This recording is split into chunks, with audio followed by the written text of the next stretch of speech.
Hey everyone, welcome back to the Castellano channel where we like to talk about life, love, and marriage. This is my lovely wife Linda. And this is my wonderful husband David, who I refer to as Sugar. And today we are going to talk about the three M's of marriage. First off, I just want to say thank you for subscribing and for tuning in. And I think we're at what, 457. 457 subscribers. So Yes. thank you. Thank you so much for everybody who's liking us and subscribing. And we appreciate it. Yes. Hopefully you're gaining something from this and that this will be helpful to you. Absolutely, absolutely. So today, as far as relationship advice, today we're going to talk about the three M's of marriage, which is mood, mouth, and money. Your mood, your mouth, and your money. Absolutely. All right. So first off, let's start with mood. Okay, so what does mood mean? I believe your presence in the home, Yes. your presence at the energy workplace, you're bringing. the energy that you're bringing. Yeah. It has a big effect on the people around you. Yes. It is a huge factor in a relationship. So whether if you're coming home and going to work with maybe some negative energy, or maybe you're coming from work to home with some negative energy, you want to check that energy. You want to check your spirit. Yes. And change it to an attitude of gratitude. Yeah. Just to be thankful for the blessings that you have, instead of, just, oh, I had a rough day at work today, and the last thing I want to do is deal with home responsibilities. Or you get to work and it's like, oh, now I have to deal with work responsibilities, and, Yeah. I'm just tired of just being at home and just, I can imagine ever thinking that. But, but I just want to say your energy and your countenance has a big factor to play on the people around you, and you never want to be that Right. that Debbie Downer or that negative Nelly Yes. type of person. So you always want to just change it by just thanking God, bringing every thought into the captivity of Christ. I'm not sure, is that 2 Corinthians Yeah. 9, chapter 9 and 10? Chapter 10, verse 5. Oh, I was close. All right. So anyway, You get a cigar. I'm getting close. I'm getting a little bit better. So. Yes, I don't want to also say when you have stresses at work and you bring that home, people in the home feel it immediately. They're, like, well, I ain't did nothing to you while you're mad. Mm-hmm. So we came to this conclusion over, of course, trial and error, and we just came to like, okay, we got to be sure to readjust ourselves before we come through the door, so that we can be grateful and can love on the people who are at home whom we love. Absolutely. So that's just super important, to just check yourself and get your mind right before you come into the house, and be grateful. The other one is your mouth. All right. So the mouth, it's a scripture that You have the power of death and life in the tongue, and the things that you say. You can speak blessings, or you can speak cursings. Yes. Just be mindful of the things that you say. Period. If you're at work, you're not going to say the things that are on your mind, especially the people that might be really getting on your last nerve, because Right. you there's a possibility you could lose your job. Right. So same thing goes for when you're going home. You might have a hard day at work, and you want to be able to bring peace of mind to those that are around you. Yeah. You don't want to like just start ranting and raving. I call them dry arguments. Or having dry arguments with your spouse as soon as you come home, and she's probably missing the heck out of you. And I know I've gone through days where I've just really missed the heck out of Linda. And when you get together, Want to be pleasant. You want it to be pleasant. Yes, and this is Absolutely. thing that we also you treat if you can't find another way to be, because people be like, they feel fake, and you don't want people to feel fake or even acting fake. But I don't care about fake. If fake is the best that you got for me, I'll take the fake over mean. I'll take the fake over an argument any day. And when I say fake, basically to treat me at least like you would treat your coworkers at work. You want to keep your job, so you're gonna have a certain amount of professionalism or politeness. At least, Right. if nothing else, if it's going all crazy, give me just that. I'll take it. I've just read this actually in a devotion the other day. Well, that was the thing. It was a thing that was written out, and I was like, man, I didn't know that was actually a thing. I just knew it worked for us. So if I can't be anything else to David, to be polite, to be considerate, and to put on at least give the appearance that I care, and I that's have a level of professionalism. that's really rare for her. I just have to say that Oh, it's yeah. extremely rare that she's ever like having an extremely bad day, and she does have bad days. We all have bad days. Yeah, but I try not to take it out on anybody. I really, Absolutely. really try hard to, prioritize it. And my daughter Kaylin actually got me in order with this. I don't know if it's been a long time. I think she might have been 12. And I came home from work and I was very irritated about whatever. And I was fussing, walking through the door, fussing. And she was like, Mom, you didn't even say hi to me or hug me. You just started fussing at me. And she was like, why are you doing this? And I love that about her, that she'll just go right in for the real question. And I was like, well, I'm sorry. Give me a hug. And for her, it was like, well, why aren't these dishes washed? You want to have a pleasant time with Mommy? Wash the dishes. Have them done before I get here. It's the same thing. But I also heard her. Right, you better have the house clean before I get home. Yeah, but I heard her still. It's got to be some amount of, hi, honey, welcome. That I'm happy to see her and I'm just not constantly fussy at her. You know? Right. You don't want to be that grumpy person. Just constantly. That really can mess up a relationship. Because if every time I see you, you frowning, we got a problem. Are you not happy to see me? What's the problem? Right. People, what is that? Want to be appreciated. People don't remember. They might not remember what you did, but they remember how you made them feel. Right. Exactly. Right. They might not remember the words or even the argument. They just remember the feeling. I remember that with Kaylin because how she just came directly at me. And I admired that in her. That she was just going to ask a question like, why would you do that? Why would you mess up my whole day? And I've been careful with that ever since, And I probably had a hard day at work, too, to go with that. Right. And the last one is the biggie, is money.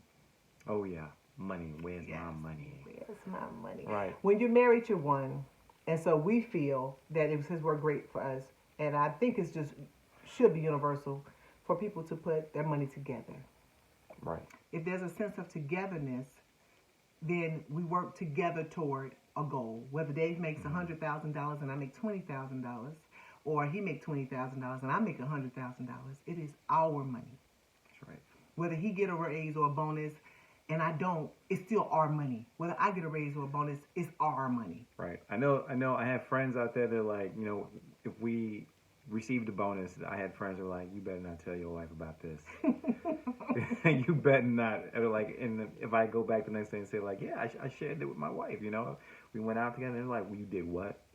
And the What'd reason, you do that? Why did you do that? When people aren't married, first of all, they don't understand togetherness, okay? Right. But the reason that is important to do is because, first of all, you're one. And second of all, you should have goals together for finances, for money, and to have a plan of action.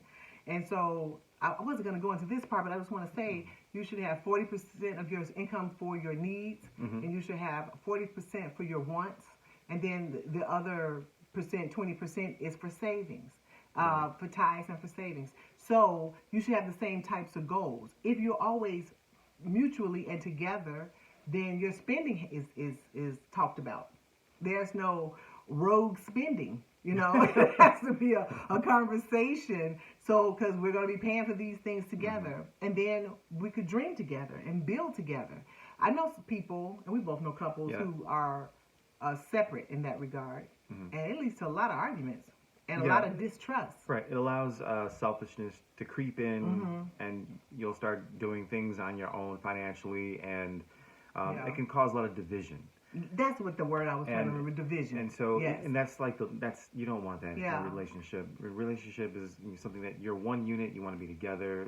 It's everything that you do. You should do in one accord. Right.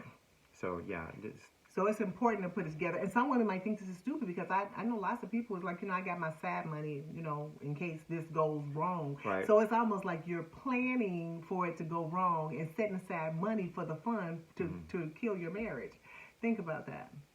I think we should have a savings account towards savings for our future, but not for me to run away from you. And if you're thinking about running away from somebody, you need to rethink this whole business of this marriage to begin with. And I just wanted to say how important it is to start off like that. It is almost impossible if you start off separate to pull it together.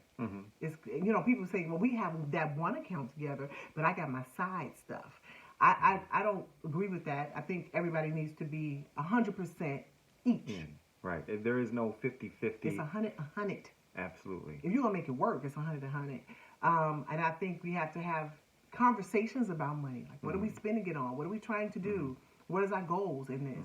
And if you don't have that, then that's a space for possibility for, like my husband said, division.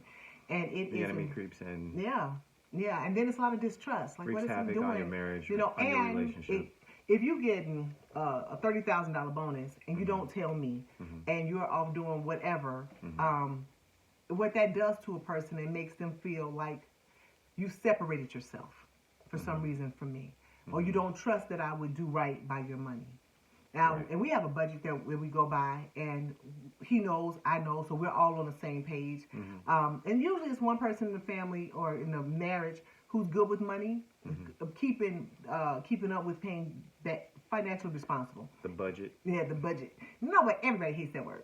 But it's a necessity. You know, somebody got to handle the money, and somebody got to make sure everything is paid. And then sometimes you have spenders, so you have to know what you're working with.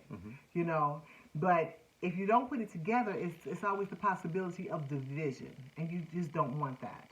Right. So those are the little like tidbits. We've been through all of it where we felt like, I remember one time many years ago when I had got a big bonus and Dave didn't know how to receive it. That like he was like, why your job always giving you bonuses? And I was like, why you hating on my bonuses and you spending it? And it make no sense. And I had to say, so you mad we got money? No, it wasn't. I didn't have a separate account. Our account was together. Right. But at that time, it did seem like I was balling out though. I was balling out. Thank God somebody was balling out. But we was all bringing it to the table, honey. It was the same. Whether it was $2 or $100,000, it was coming all into the one pocket because we came into this in an agreement that we are a unit. We are together, and there's nothing that we have done in this marriage that have been separate. Whether it was a gift we were giving to somebody or trying to help somebody who was in trouble. It was a conversation and it was an agreement or we wouldn't do it. Right. And I love that we have that. And that builds trust. And it makes everybody feel like they're a part of it. Instead of him just saying, well, I'm going to go bless this person and just take $300 out the account, go bless this person. And I'm like, what? Everybody has to be on the same page, in agreement with what one or the other person is doing at all times. Pray over your financial decisions. Yes. And the choices that you make and things that you do with your money. Yeah. Pray over it. Because it's at the end of the day, it's not your money, it's our money. Because we're one. We have to keep that in perspective all the time. We are one. And if we're one, then we're moving in oneness. Okay? We're in agreement. Right. And if we're not in agreement, we're not moving. Right. That money's mine. Okay. I made that money, she didn't. Yeah. Right? That right there. Yeah, that's... So glad we don't have that, but we've never had that. We haven't had that, thank God. But we have had issues with moods and we have had issues with our mouth. And over time, God has blessed us to get these things aligned to be able to say, hey, let's watch what we say. Let's check our mood. Let's bring it in perspective. So hopefully this was helpful to you.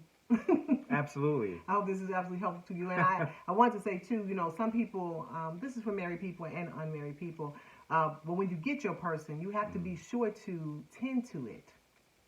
You have to tend to what God gave you. You have to be on purpose about it. And that's the whole purpose of our sharing. Absolutely. So whenever you get an opportunity, be sure to water your garden. Yeah. Okay. Yeah. Very much. Right. The grass is greener wherever you water it. So wherever you water it, that's where it's greener. So spend your time in conversation, spend your time on being polite, and spend your time on agreement about money. So I just want to thank you again for joining the Castellano channel. Hopefully you got something out of this, and we'll see you next time. Okay. Mwah. All right. Bye-bye. See you.